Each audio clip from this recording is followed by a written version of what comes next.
Episode 40. பார்வை ஒன்றே போதுமே மிஸ்டர் அண்ட் மிஸ் கதைக்களத்துக்குள் போகலாமா? வாருங்கள். வீட்டுக்கு போன பார்வுக்கு அழுகை ஓய்ந்த பாடில்லை. அவள் கண் முன் லோகேஸ்வரியின் முகமும் அவள் பேசுவதுமே வந்து வந்து போனது. அவள் காதுகளில் லோகேஸ்வரி பேசும் குரலே ஒலித்தது. மனது அவளிடமே பேச தொடங்கியது.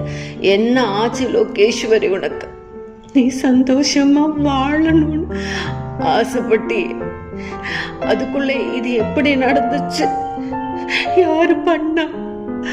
நீ என்னை விட்டு பிரிஞ்சு போவேன்னு நினைச்சு அழுத. ஆனா இப்படி முழுசா இல்லாம போவேன்னு நான் துளி கூட நினைக்கல.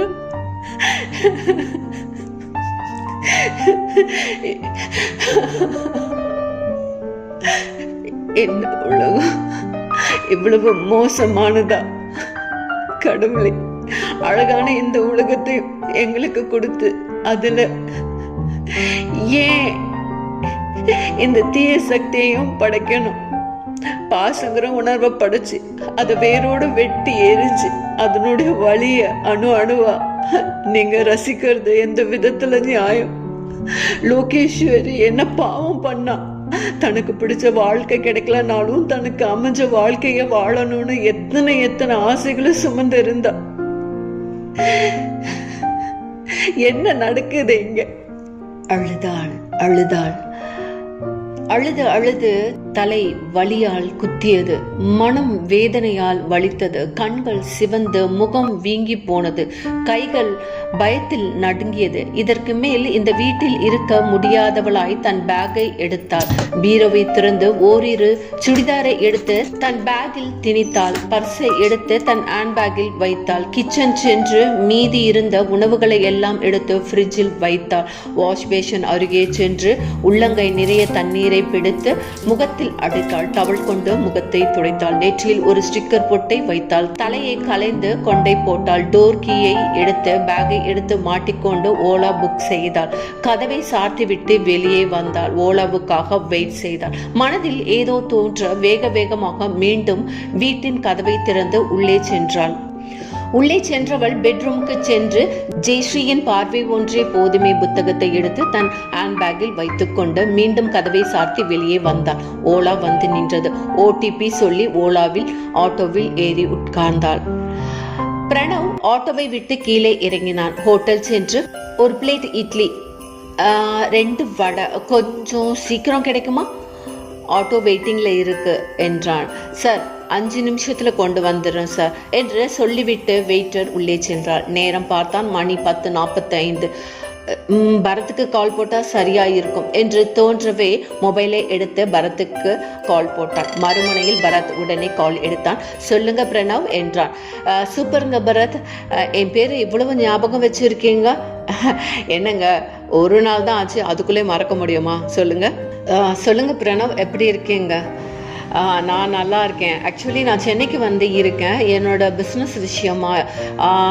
ஓ அப்படியா? ஆமாங்க. அப்படியே உங்களையும் பார்த்துட்டு அவர் வீட்டையும் கொஞ்சம் எட்டி பார்த்துட்டு போகலாம்னு. ஓ சூப்பருங்க. ஆக்சுவலி எனக்கு இன்னைக்கு நைட் டியூட்டி முடிஞ்சு இப்போ வீட்டுக்கு கிளம்பிட்டு இருக்கேன். சரி, ஓகே, ஒன்று பண்ணலாம். நீங்கள் அங்கே ஆக்சுவலாக நீங்கள் எங்கே இருக்கீங்க இப்போ சொல்லுங்கள். இப்போ நான் மடிப்பாக்கம்ல இருக்கிற ஒரு ஹோட்டலில் பிரேக்ஃபாஸ்ட் சாப்பிட்டுட்டு இருக்கேன். ஓ ஓகே. ஆக்சுவலி மடிப்பாக்கம்ல தான் கார்த்திகோட வீடு இருக்குன்னு நினைக்கிறேன். ஆமாங்க, பாரு கூட சொன்னாங்க. சூப்பருங்க. பிரசாந்த் ஹாஸ்பிட்டல் பக்கத்தில் எங்கேயோ இருக்கிறதா? ஓகே. ஆமாம், எனக்குமே நல்லாவே ஞாபகத்துக்கு வருது. ஆக்சுவலி அந்த ஏரியாவுக்கு வந்துட்டேன்னு வச்சுக்கோங்களேன், கரெக்டாக கண்டுபிடிச்சிருவேன்.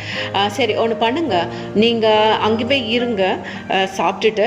நான் இன்னும் ஒரு 10 to 15 மினிட்ஸில் அங்கே வந்துடுறேன். சரிங்களா? ஆக்சுவலி கரெக்டாக எக்ஸாக்டாக எங்கே இருக்கீங்க லொக்கேஷன் சொல்ல முடியுமா? மடிப்பாக்கம்ல பார்க்கவிங்கிற ஹோட்டலில் சாப்பிட்டுட்டு இருக்கேன். ஓ என்ன இல்லை, பார்க்கவின்ற அந்த ஹோட்டல் பேரில் பாருங்கிற ஒரு பேர் உள்ள அடங்கி இருக்கே, அதை நினச்சேன், சிரிச்சேன். நீங்கள் ரொம்பவே யோசிக்கிறீங்க, நான் அந்த அளவுக்குலாம் யோசிக்கல. ஓகேங்க, நான் சாப்பிட்டு முடிச்சிருவேன் இன்னொரு 10 மினிட்ஸில். நீங்கள் வரதுக்கும் கரெக்டாக இருக்கும்னு நினைக்கிறேன். கண்டிப்பாக எக்ஸாக்டாக இன்னும் கொஞ்சம் நேரத்தில் வந்துடுறேன், சரிங்களா? ஓகேங்க, நான் ஃபோனை வைக்கிறேன் என்று சொல்லி பரத் ஃபோனை கட் பண்ண, பிரணவும் ஃபோனை கட் பண்ணி நிமிர்ந்து பார்க்க, அதற்குள் வெயிட்டர் இட்லியையும் வடையையும் வைத்துவிட்டு சாம்பாரை ஊற்ற, வெயிட்டர் பிரணவை பார்த்த, இந்த தண்ணி போதுங்களா இல்லை பிஸ்லரி ஏதாவது கொண்டு வரட்டுங்களா?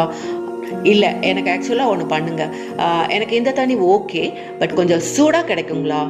ஓ கிடைக்கும் சார், கொஞ்ச நேரத்தில் எடுத்துகிட்டு வரேன், நீங்கள் சாப்பிடுங்க என்று சொல்லிவிட்டு வெயிட்டர் உள்ளே சென்று சூடான தண்ணியை கொண்டு வந்து அங்கே உள்ள கிளாஸில் ஊற்ற, பிரணவ் சாப்பிட, அக்கா கொய்யா வாங்கிக்கோங்கக்கா ப்ளீஸ்க்கா, அக்கா நல்லா இருக்கும்க்கா, சாப்பிட்டு பாருங்கக்கா, இல்லைனா அட்லீஸ்ட் இந்த வெள்ளரிக்கானா வாங்கிக்கோங்கக்கா ப்ளீஸ்க்கா, காலையிலேருந்து நான் சாப்பிடவே இல்லைக்கா என்று சொல்ல, அதை கேட்ட பாரு தன் பர்சில் இருந்த 20 ரூபாவை எடுத்து அந்த பெண்ணிடம் கொடுக்க, இதன் தொடர்ச்சி அடுத்த எபிசோடில் பார்க்கலாம். அதுவரை உங்களிடமிருந்து விடைபெறுவது உங்கள் அன்பு உதயஸ்ரீ.